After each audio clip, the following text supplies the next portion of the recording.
எனக்கு அருமையானவர்களே, ஆண்டவர் உங்களுக்கு உயர்ந்த ஸ்தானத்தை கொடுக்க போகிறார். உங்கள் பெயரை பெருமைப்படுத்த போகிறார். என் பெயர்லாம் கெட்டு போயிடுச்சு, என் பிள்ளைங்க பேர் கெட்டு போயிடுச்சு, குடும்பத்தின் பேர் கெட்டு போயிடுச்சு, ஸ்தாபனத்தின் பேர் கெட்டு போச்சுன்னு நீங்கள் கலங்கி கொண்டு இருக்கலாம். ஆனால் ஆண்டவர் சொல்லுகிறார், ஆதியாகமம் 12:2, நான் உன் பெயரை பெருமைப்படுத்துவேன். I will make your name great. உன் பெயரை பெருமைப்படுத்துவேன். நீ பெருமை அடைய மாட்டாய். உன் பெயரை நான் மகிமைப்படுத்துவேன், பெருமைப்படுத்துவேன், கனப்படுத்துவேன். இதுதான் ஆண்டவருடைய இருதயம். என் பிள்ளைங்க பேர் உயர்ந்திருக்கணும். சங்கீதம் 112:1-2 கூறுகிறது, கர்த்தருக்கு பயந்து வாழ்கிறவனுடைய பிள்ளைகள் பூமியிலே பலத்திருப்பார்கள்.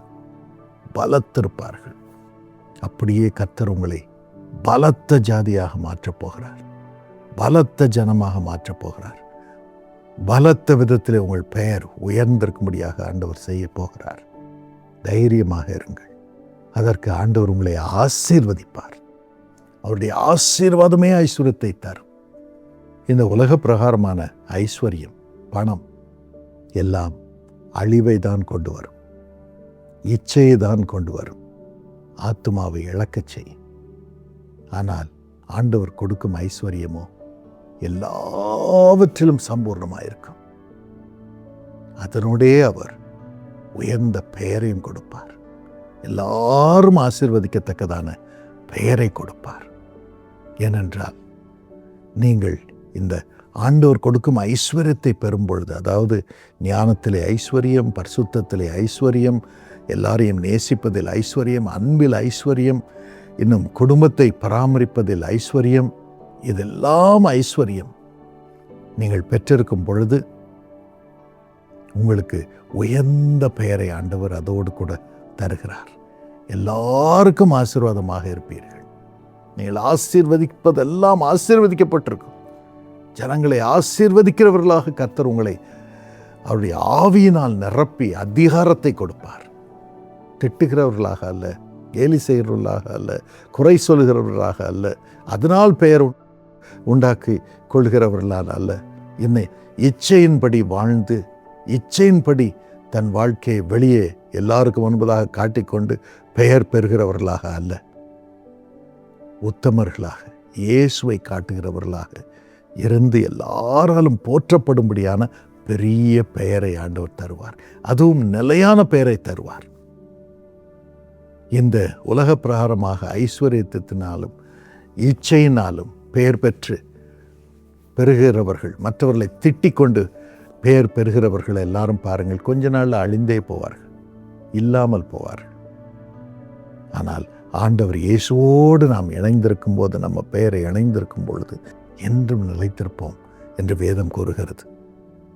இந்த நாளிலும் அப்படியே அவர் உங்களுக்கு உதவி செய்வார். ஏன் தெரியுமா? அவருடைய பெயர் எப்படி உயர்ந்தது தெரியுமா? இயேசுவின் பெயர் இந்த உலகத்தில் இருந்த பொழுது எப்படி உயர்ந்தது தெரியுமா? எது நிமித்தம் உயர்ந்தது தெரியுமா? அதையே நாமும் என்று செய்கிறோம். இயேசுவின் பிள்ளைகளாக நாமும் அதை கடைபிடித்து அப்படியே வாழ்கிறோம். பிலிப்பியர் 2:6-10 வரைக்கும் வாசித்து பாருங்கள். இயேசு யார்? மனிதனாக வந்த இறைவன். அவரும் இறைவன் தான்.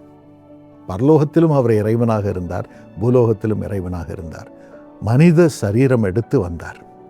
அவருடைய வித்து, இறைவனுடைய வித்து ஒரு கன்னியின் கர்ப்பத்திலே வைக்கப்பட்டு குழந்தையாக உருவாகி இயேசுவாக அவர் பிறந்து வளர்ந்து தெய்வமாகிய அவர் எல்லாருடைய பாவங்களுக்காகவும் தமது இரத்தத்தை சிந்தினார். இரத்தத்தில் தான் உயிர் இருக்கிறது. இரத்தம் சிந்தலில் இல்லாமல் பாவ மன்னிப்பு உண்டாகாது என்று வேதம் கூறுகிறது. ஆகவே அது நிமித்தம் தூய அவருடைய இரத்தத்தை சிந்துவதற்காக அவர் இவ்வுலகத்தில் வந்தார். எல்லாமல்ல இறைவன் தன்னை ஒரு அடிமையாக வெறுமையாக்கினார். He took the form of a servant. மனுக்குல தோற்றம் மட்டுமல்ல, ஒரு வேலைக்காரனாக, அடிமையாக அவர் தோன்றினார். அதுவும் மரண பரியந்தம் தம்மை தாழ்த்தினார். மரணத்திற்கு தம்மை தாழ்த்தினார், மரணத்திற்கு தம்மை ஒப்பு கொடுத்தார். அப்பொழுதுதான் அவருடைய சரீரம் கிழிக்கப்பட்டு அவருடைய இரத்தம் சிந்தப்பட்டு அவர் மரணத்தை ருசி பார்க்க முடியும். ஆகவே மரண பரியந்தம் தம்மை தாழ்த்தினார், வெறுமையாக்கினார். ஆனால் அவருக்குள் இருந்த இறைவனுடைய ஆவி, இயேசுவின் ஆவி உயிரோடு இருந்தது. சரீரம் செத்தது நமக்காக. அவர் மரித்தால்தான் பாவத்தை அழிக்க முடியும். ஆகவே மரணத்தின் வழியாக கடந்து சென்றார், பாவத்தின் வேரை அழித்தார்.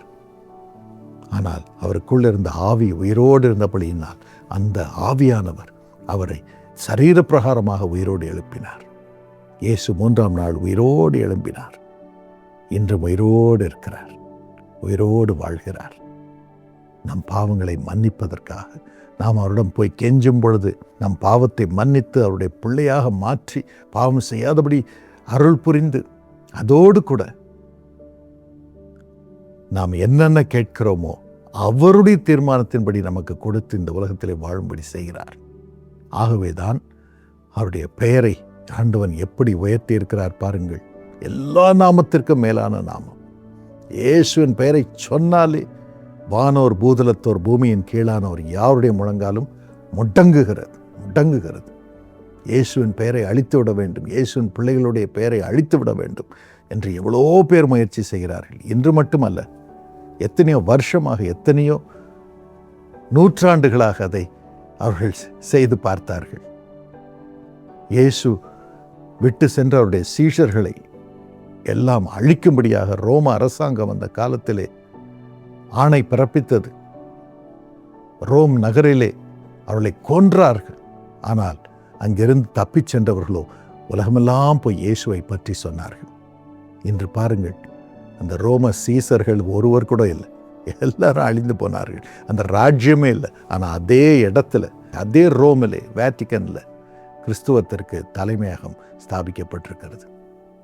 கோடிக்கணக்கான அல்ல, பில்லியன்ஸ் ஆஃப் கிறிஸ்டியன்ஸ் இன்று உலகமெல்லாம் இருக்கிறார்கள். அதான் இயேசுவின் நாமத்தின் வல்லமை. இன்றும் அந்த நாமத்தை தரித்து கொள்ளுங்கள். உங்களுக்கு விரோதமாக பொல்லாத மனிதர்கள் உங்கள் பெயரை அழித்து விட வேண்டும், இயேசுவின் பெயரை அழித்து விட வேண்டும் என்று எழும்பக்கூடும். ஆனால் எங்கெங்கு எழும்புகிறார்களோ அந்த தேசத்திலே இயேசுவின் பெயர் ஸ்தாபிக்கப்படும். கிறிஸ்தவத்தின் தலைநகரமாக அது மாறும். ஆகவே பொறுமையோடு இருங்கள். இயேசுவின் பெயரை மட்டும் தரித்து கொள்ளுங்கள். ஒரு நாளும் இயேசுவை மறுதலித்து விடாதிருங்கள். வேலைக்காக, பணத்திற்காக, பிள்ளைகளுடைய படிப்பிற்காக இயேசுவின் பெயரை தயவு செய்து மறுதலித்து விடாதீர்கள். இயேசுவின் பிள்ளை என்ற பெயரோடு இந்த உலகத்தில் வாழுங்கள். இயேசு உங்களுக்கு உன்னத பெயரை கொடுப்பார், உங்களை கனம் பண்ணுவார், ஆசீர்வதிப்பார். இயேசுவின் நாமத்தை பிடித்துக் கொள்வோம். கர்த்தருடைய நாமம் பலத்த துருகம், நீதிமானதற்குள் ஓடி சுகமாயிருப்பான். இயேசுப்பா, மது பெயர் நிமித்தம் மது பிள்ளைகளுக்கு எவ்வளோ பாடுகள் வந்தாலும் நீ சொல்லியிருக்கிறீர், உன் பெயரை நான் பெருமைப்படுத்துவேன். என் நிமித்தம் நீ பாடுகளை அனுபவித்தால் உன்னை ஆசீர்வதிப்பேன், உன்னை ஆசீர்வதிப்பேன், உன்னை ஆசீர்வதிப்பேன், உன் பெயரை பெருமைப்படுத்துவேன். இயேசுவின் பெயர் எப்படி உயர்த்தப்பட்டு பெருமைப்படுத்தப்படுகிறதோ அதை அழித்துவிட வேண்டும் என்ற அதே ஊரிலே இன்று இயேசுவின் பெயர் நிலைநாட்டப்பட்டு உலகம் முழுவதற்கும் இயேசுவின் தலை நகரமாக அந்த இடம் மாறினதோ அதே போல இவர்களுடைய வீடும் மாறட்டும், இவர்களுடைய வாழ்க்கை உயரட்டும், இவர்கள் பெயர் உயரட்டும், குடும்பம் உயரட்டும், தேசமும் இயேசுவின் அன்பினால் நிரப்பப்பட்டு ஒருவரை ஒருவர் சுமக்கும்படி இயேசுவின் அன்பினால் செயல்படும்படி அருள் புரியும். ஆசீர்வதிய சுவாமி, மது பொறுப்பில் ஒப்பு கொடுத்து ஜெபிக்கிறோம் இயேசுவின் நாமத்தில், ஆமென். எனக்கு அருமையானவர்களே, நீங்கள் காருண்யாவிலே உங்கள் பிள்ளைகளை சேர்க்கும்படி உங்களை அன்போடு கேட்டுக்கொள்கிறேன். காருண்யா யூனிவர்சிட்டியில் அட்மிஷன்ஸ் ஆரம்பித்து விட்டது. பிகாம், மீடியா, அக்ரிகல்ச்சர், இன்ஜினியரிங் என்றெல்லாம் பல கோர்சஸ் இருக்கிறது. அலைடு ஹெல்த் கேரில் நிறைய கோர்சஸ் இப்போது இந்த வருடம் ஆரம்பித்திருக்கிறோம். அங்கே ஒரு ஹாஸ்பிட்டலும் இருக்கிறது, ப்ராக்டிக்கல் ட்ரைனிங் சென்டர்ஸ் இருக்கிறது, ஹை ரிசர்ச் இருக்குது. அதனால் நீங்கள் வந்து அங்கே பாருங்கள், இல்லைன்னா karunya.edu இந்த வெப்சைட்டுக்கு போங்க. அந்த வெப்சைட்டில் எல்லா இன்ஃபர்மேஷனும் இருக்குது. இந்த டெலிஃபோன் நம்பருக்கும் நீங்கள் ஃபோன் பண்ணலாம். நீங்கள் நேரில் வந்து பாருங்கள், எவ்வளோ உயர்ந்திருக்கிறது என்று நீங்கள் அறிந்து கொள்வீர்கள்.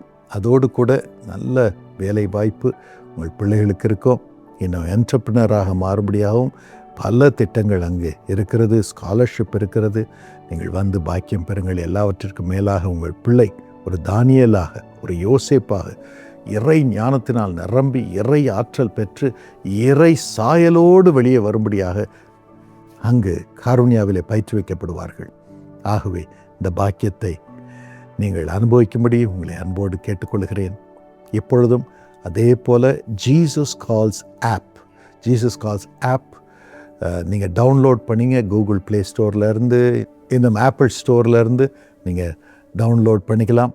நிறைவான பலனை அதன் மூலமாக நீங்கள் அனுபவிப்பீர்கள். ஜீசஸ் கால்ஸ் வெப்சைட்டுக்கும் போங்க, jesuscalls.org. அதன் மூலமாகவும் நீங்கள் பாக்கியம் பெறுவீர்கள். God bless you richly. எனக்கு அருமையானவர்களே, இன்னும் சில நாட்களுக்குள் மே மாதத்திலே DKC, அதாவது டைனமிக் கிட்ஸ் கேம்ப், குட்டி பிள்ளைகளுக்கு 6 வயதிலிருந்து 12 வயது வரைக்கும் எல்லா ஜபகோபுரங்களிலும் விசேஷித்த 6 நாள் கேம்ப் நடைபெற போகிறது. Dynamic kids camp signet ring என்ற தலைப்பிலே இந்த வருடத்திலே அது நடைபெற போகிறது. அங்கு music, singing, dancing, mime, crafts, painting, games எல்லாம் நடைபெறும். எதற்காக? ஆண்டவருடைய வசனத்தை அவர்கள் பெற்றுக்கொள்ளும்படியாக, அவர்கள் உணர்ந்து கொள்ளும்படியாக, அதன்படி அவர்கள் வாழ்க்கையை அமைத்து கொள்வதற்காக, அவர்கள் மற்றவர்களுக்கு சேவை செய்கிறவர்களாகவும் மாறும்படியாக, அவர்களை பயிற்றுவிக்கும்படியாக இந்த அருமையான கேம்ப் நடைபெறப் போகிறது. உங்கள் பிள்ளைகளை அதற்கு அனுப்பி வையுங்கள். இப்போவுமே ரெஜிஸ்டர் பண்ணிடுங்க, அனுப்பி வையுங்கள். இது முற்றிலும் இலவசம். இயேசு அழைக்கிறார் பங்காளர்களுக்கு. இன்னும் மற்ற பிள்ளைகளையும் அழைத்து வாருங்கள், பாக்கியம் பெற நாம் வைப்போம். 2வதாக இதற்காக ஜெபம் பண்ணுங்கள். இதன் மூலம் பங்கேற்கும் ஒவ்வொருவரும் ஆசீர்வாதம் பெற வேண்டும். சுவாமி, இந்த பிள்ளைகளை ஏற்றுக்கொண்டால் உம்மை ஏற்றுக்கொள்கிறோம் என்று வேதம் கூறுகிறதே. அப்பா, அதன்படி நீர் செய்யும். தயவு செய்து அவர்களை ஆசீர்வதியும், டீச்சர்ஸை ஆசீர்வதியும் என்று சொல்லுங்கள். 3வதாக, நீங்களே டீச்சராக வரலாம், நீங்களே பாடுகிறவர்களாக வரலாம், நீங்களே மைம் சொல்லிக் கொடுக்கிறவர்களாக வரலாம், இன்னும் பிள்ளைகளை பராமரிக்க அவர்களுக்காக ஜெபிக்கிறவர்களாக வரலாம். ஆகவே இதற்காக நேரத்தை தயவு செய்து வாலண்டியர் பண்ணுங்கள். எல்லா டீச்சர்ஸும் ஜீசஸ் கால்ஸ் பிரேயர் டவருக்கு வந்து இந்த பிள்ளைங்களை நீங்கள் பராமரிக்கணும். அதற்கு உங்களை ஒப்புக்கொடுங்கள். 4வதாக, இதற்கான தேவைகள் சந்திக்கப்படும்படியாக ஜெபம் பண்ணுங்கள், உதவி செய்யுங்கள். கர்த்தர் உங்களை ஆசீர்வதிப்பார். நிறைவான பலனை ஆண்டவர் உங்களுக்கு தருவார். God bless you. இதற்கு எப்படி சேருவது என்று பிரேயர் டவரோடு நீங்கள் தொடர்பு கொள்ளுங்கள். அவர்களோடு சேர்ந்து சேவை செய்யுங்கள். God bless you. அருமையான காருண்யா, கரோ சாந்தி, உங்கள் அருமை பிள்ளைகள் லெஸ்ஸி, கேப்ரியலா, லெசன் சாமுவேல், ஆல்பர்ன், நெஹேமியா அவர்களுக்கு பிறந்த நாட்கள். கர்த்தர் அவர்களை நூறத்தனையாய் ஆசீர்வதித்து நிறைவான பலனை அவள் வாழ்க்கையிலே அனுபவிக்கும்படி செய்வாராக. Happy birthday to all of you. உபாகமம் 7:14 படி சகல ஜனங்களை பார்க்கலாம் நீ ஆசீர்வதிக்கப்பட்டிருப்பாய். அப்பா, பிளஸ்ஸி கேப்ரியலாவுக்கு பாதுகாவலையும் சுகத்தையும் தாரும். பிளஸ்ஸன் ஆல்பர்ன் கர்த்தருடைய வழியிலே தேவ பக்தி உள்ள சந்ததியாய் வளரட்டும். ஞானம் அளவில்லாமல் பெருகட்டும். அருமை சகோதரி காருண்யாவுக்கு நல்ல சுகம், குடும்ப வாழ்க்கையிலே பாக்கியம் பெருகி இருக்கட்டும். இயேசுவின் நாமத்தில் ஆமென். God bless you.